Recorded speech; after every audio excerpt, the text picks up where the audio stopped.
What really happens if you ejaculate every single day? Does it boost your testosterone or destroy it? Does it make you stronger, weaker, sharper, more tired? Is it secretly draining your energy, or is that just another internet myth designed to scare you?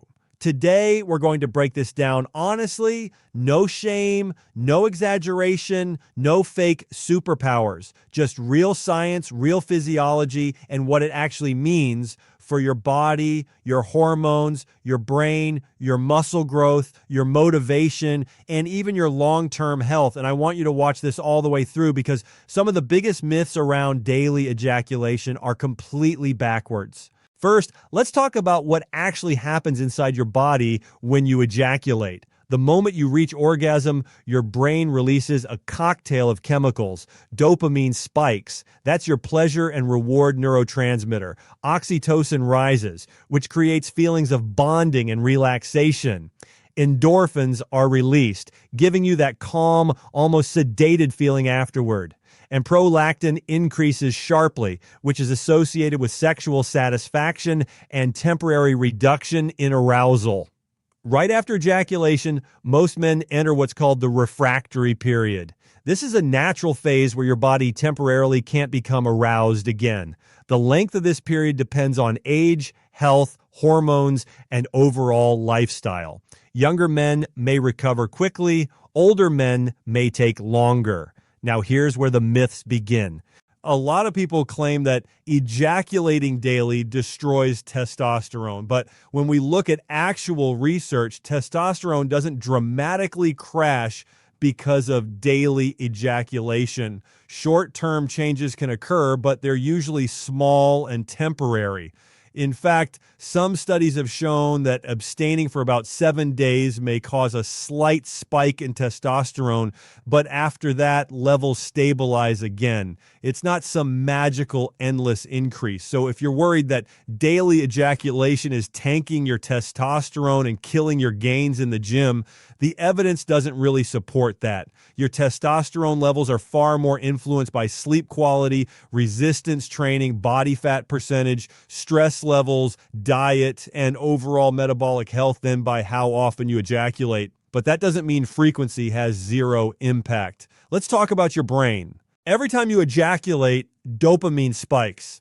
Dopamine isn't just about pleasure, it's about motivation, drive, and reward. If ejaculation happens in a balanced, natural way, your brain handles it just fine. But if it becomes excessive, especially when combined with constant high-stimulus content, you can start to dysregulate your dopamine system. That's when you might notice reduced motivation, less interest in real-world goals, lower drive in the gym, difficulty focusing, or feeling mentally flat. Not because ejaculation itself is evil, but because your reward system gets overstimulated and then needs stronger triggers to feel the same excitement. Think of it like junk food for your brain. Occasionally, fine, constantly, it can dull your sensitivity. Now let's shift to energy levels. Many men say they feel drained after ejaculation. There's a reason for that. Prolactin rises after orgasm, and prolactin is linked to relaxation and sleepiness.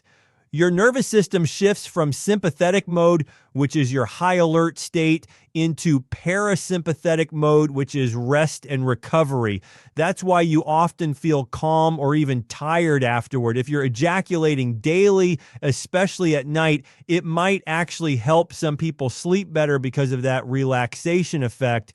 But if you're doing it frequently throughout the day, especially before workouts or before important tasks, you may notice a temporary dip in sharpness or aggression, and yes, that word aggression matters here. Testosterone and dopamine together contribute to competitive drive and assertiveness. After ejaculation, those signals temporarily quiet down. Not permanently, not catastrophically, just briefly. Now let's talk about sperm health and fertility. Daily ejaculation doesn't make you infertile. In fact, in some cases, regular ejaculation can improve sperm quality by preventing older sperm from accumulating. However, if someone is trying to maximize sperm count for conception, sometimes spacing ejaculation every 2 to 3 days can slightly increase sperm concentration. So again, it's not black and white. Now, here's something most people don't talk about: prostate health. There's actually research suggesting that regular ejaculation may reduce the risk of prostate issues later in life. Some large observational studies have found that men who ejaculate more frequently tend to have a lower incidence of certain prostate problems.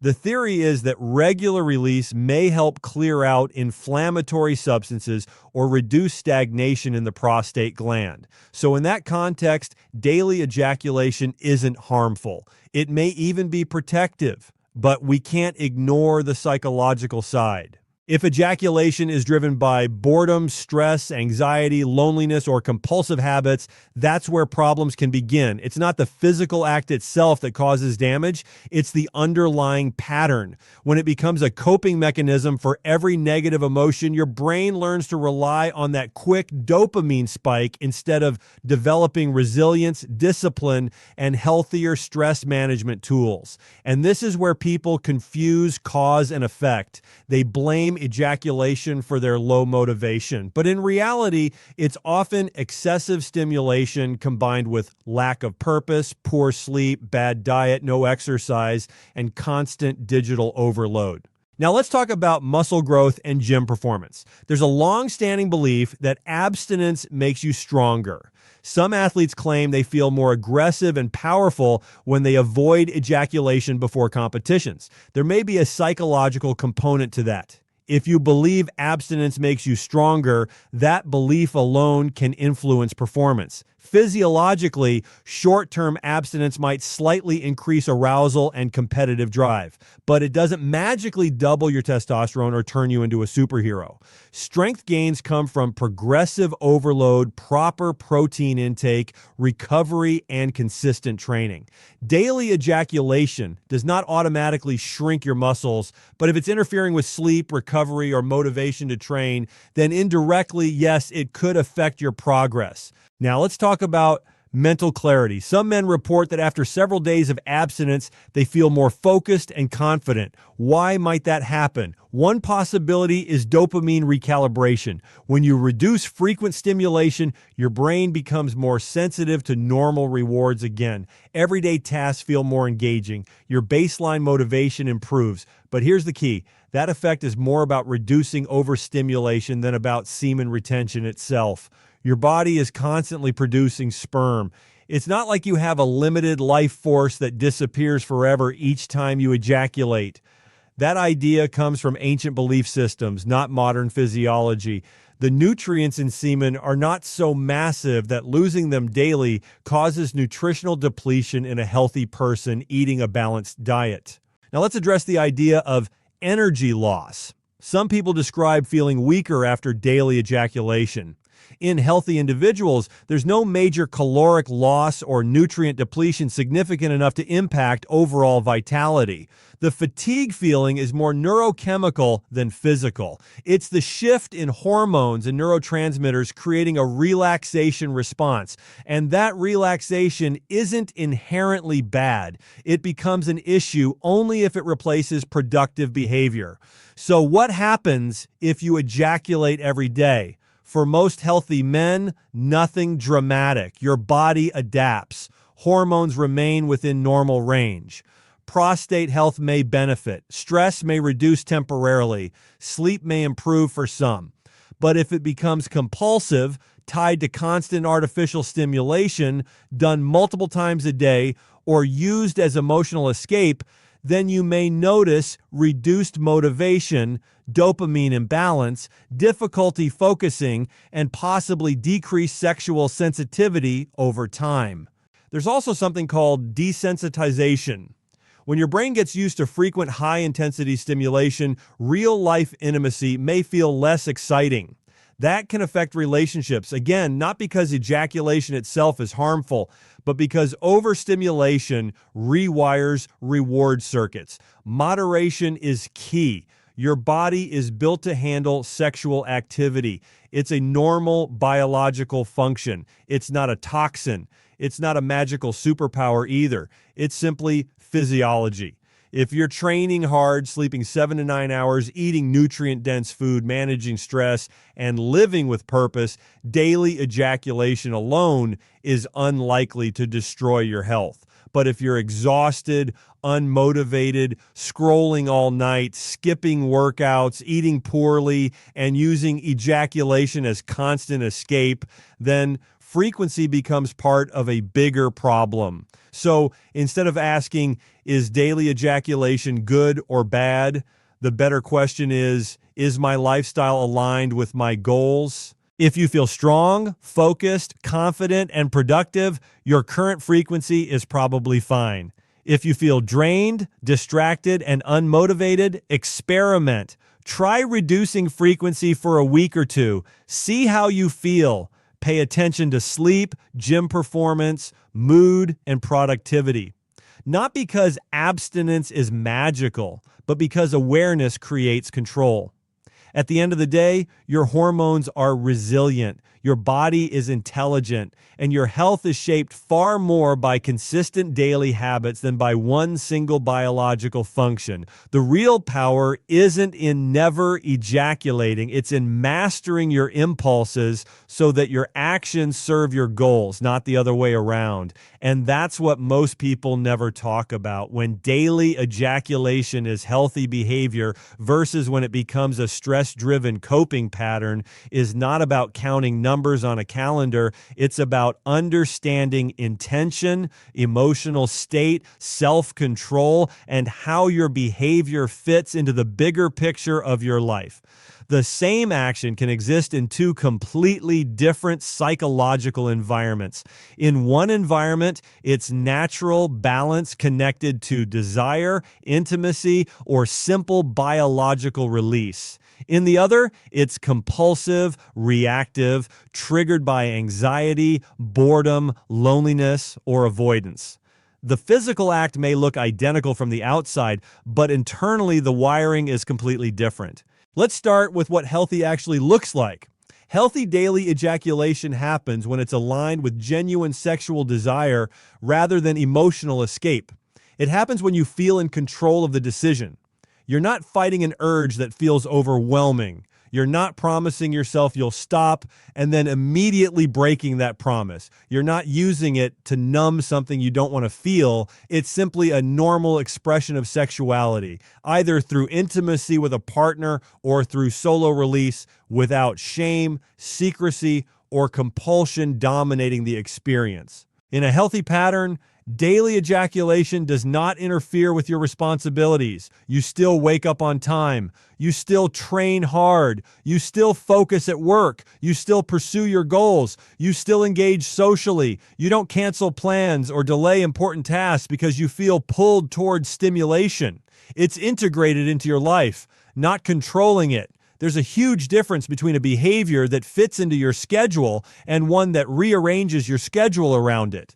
Healthy behavior also means you can easily skip a day without distress. If you decide, I'm busy today, or I'd rather focus on this project, you don't feel restless, irritable, anxious, or distracted to the point that it hijacks your attention. That flexibility is one of the clearest markers of balance. When something is healthy, you can take it or leave it. When it's becoming a coping pattern, leaving it feels uncomfortable, even threatening. Another marker of healthy daily ejaculation is that it's not tied to negative emotional triggers. You're not automatically turning to it after a stressful meeting, after an argument, after rejection, after boredom hits, or when you feel lonely at night. Instead, it arises from physical arousal or connection. Your brain isn't using it as the primary strategy to regulate emotion. You still have other tools: exercise, conversation, problem solving, journaling, breathing techniques, spiritual practices, or simply sitting with discomfort. Now let's shift to the other side, because this is where most confusion lives. Daily ejaculation becomes a stress-driven coping pattern when it turns into your brain's go-to escape button. Stress rises and almost automatically your mind suggests stimulation. Anxiety builds and your body wants relief. You feel bored, and instead of creating something, moving your body, or challenging yourself, you seek the fastest dopamine spike available. Over time, your nervous system starts associating relief with that behavior. This is how habits wire themselves deeply. Your brain loves efficiency. If a behavior reliably reduces stress, even temporarily, it strengthens that pathway. The next time stress appears, the urge appears faster. The gap between emotion and reaction shrinks. Eventually, you may not even realize what you're avoiding. You just feel the urge and act. One of the strongest signs that ejaculation has shifted into coping territory is when it becomes less about pleasure and more about tension release. The act may feel rushed. The focus may be narrow and urgent. Instead of feeling connected or satisfied afterward, you might feel numb, guilty, or frustrated. The relief is short-lived. The original stress returns quickly, sometimes stronger. This creates a cycle where you chase relief repeatedly. Another important distinction is whether it aligns with your values and goals. If you have goals related to discipline, productivity, athletic performance, or relationship intimacy, and your daily ejaculation habit is actively working against those goals, that's a signal. Not because the act itself is morally wrong, but because anything that repeatedly conflicts with your chosen direction deserves attention. Compulsive patterns often include secrecy and shame. You might hide how often it happens. You might clear browsing history obsessively. You might tell yourself, "This is the last time," and then repeat the behavior hours later. That internal conflict drains mental energy. It's not the ejaculation itself draining you. It's the psychological tug of war between impulse and intention. Stress-driven patterns also tend to escalate. What once took a few minutes might start taking longer. What once felt stimulating might feel dull, pushing you towards stronger or more extreme content. This is dopamine adaptation. The brain adjusts to repeated stimulation by reducing sensitivity. To get the same level of excitement, intensity increases. That escalation is a warning sign that the behavior is less about natural desire and more about neurochemical chasing. Healthy daily ejaculation, in contrast, doesn't require escalation. It doesn't depend on increasingly intense material. It doesn't dominate your thoughts throughout the day. It's not something you're constantly negotiating with yourself about. It simply exists as part of a broader, well-regulated life.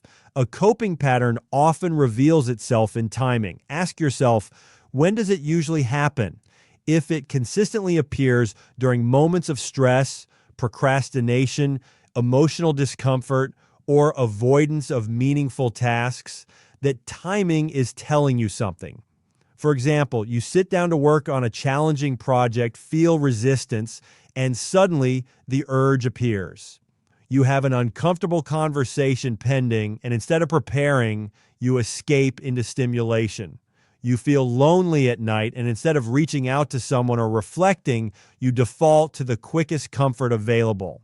Another sign is emotional aftermath. After healthy sexual release, there's usually calmness or simple neutrality. After stress-driven release, there may be a crash. You might feel drained, irritable, disappointed, or even more anxious than before. That emotional drop can become part of the cycle because the discomfort then triggers another urge later. Control is central to this conversation. If you decide to stop for a week and can't, even though there's no physical harm in skipping, that resistance suggests the behavior has more power over you than you might like. The goal is not forced abstinence. The goal is freedom. True health means you can choose when to engage and when not to without internal chaos. There's also the relationship factor. In a healthy context, daily ejaculation does not replace intimacy. It does not make real connection feel less interesting. It does not create unrealistic expectations or reduce responsiveness to a partner. In a coping context, Excessive solo stimulation can slowly reshape arousal patterns.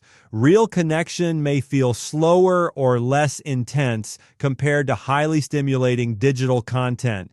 That mismatch can create frustration or distance. Stress-driven coping often pairs with other habits. Late nights, excessive scrolling, poor sleep, skipped workouts, processed food, avoided responsibilities.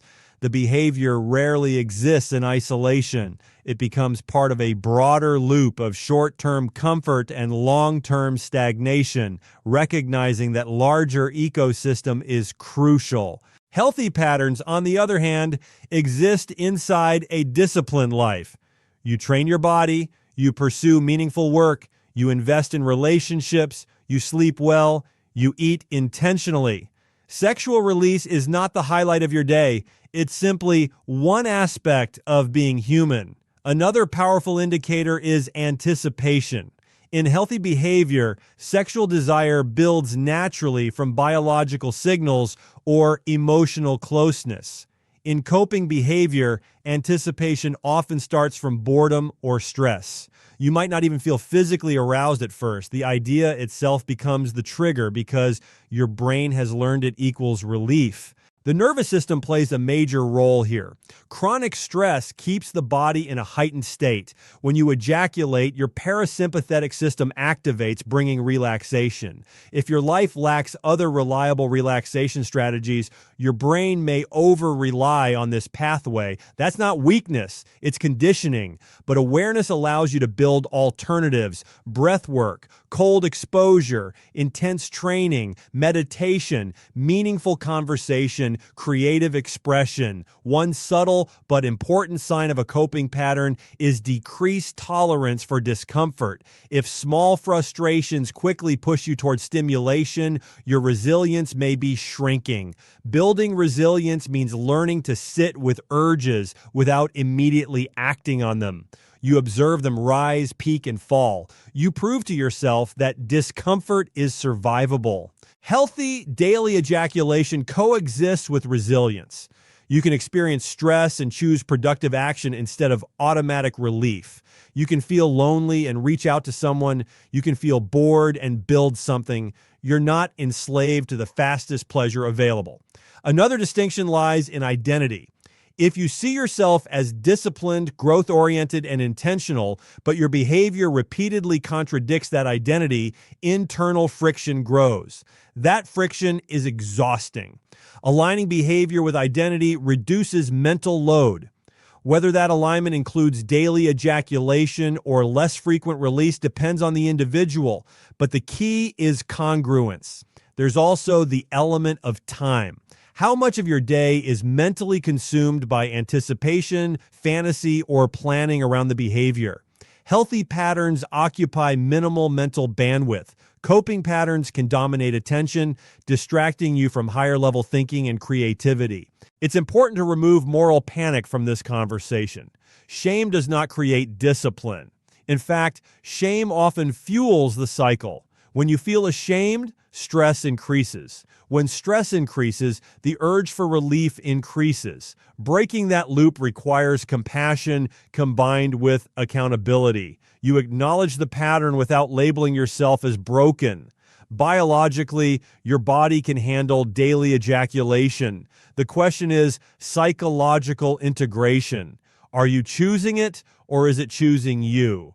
Are you moving towards something meaningful, or are you moving away from discomfort? Consider experimenting, not as punishment, but as data collection. If you abstain for several days, what happens? Do you feel clearer, more driven, more focused, or do you feel distracted and tense? If you engage daily for a period, what shifts? Does motivation drop? Does sleep improve? Does mood change? Your body and brain provide feedback if you're willing to observe honestly. Stress-driven patterns often show diminishing returns. The relief becomes weaker, the frequency increases, satisfaction decreases. That pattern mirrors many forms of behavioral overuse. Recognizing diminishing returns early can prevent deeper entrenchment. Healthy sexuality feels integrated. It doesn't fragment your attention or erode self-respect. It doesn't require constant negotiation. It doesn't isolate you socially. It doesn't make you avoid eye contact or conversations. It doesn't replace ambition. Coping sexuality feels urgent. It interrupts tasks. It feels like scratching an itch that keeps returning stronger. It may temporarily calm you, but it doesn't solve underlying stressors. Bills remain unpaid. Conversations remain avoided. Goals remain stagnant. The difference ultimately lies in awareness, control, emotional regulation, and alignment with purpose.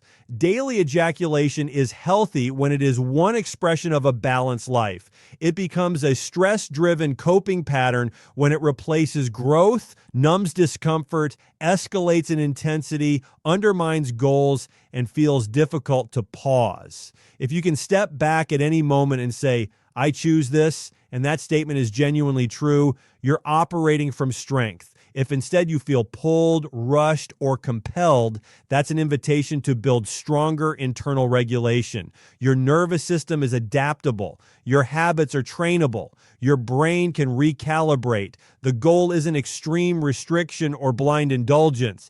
It's mastery. It's ensuring that pleasure enhances your life rather than managing it for you.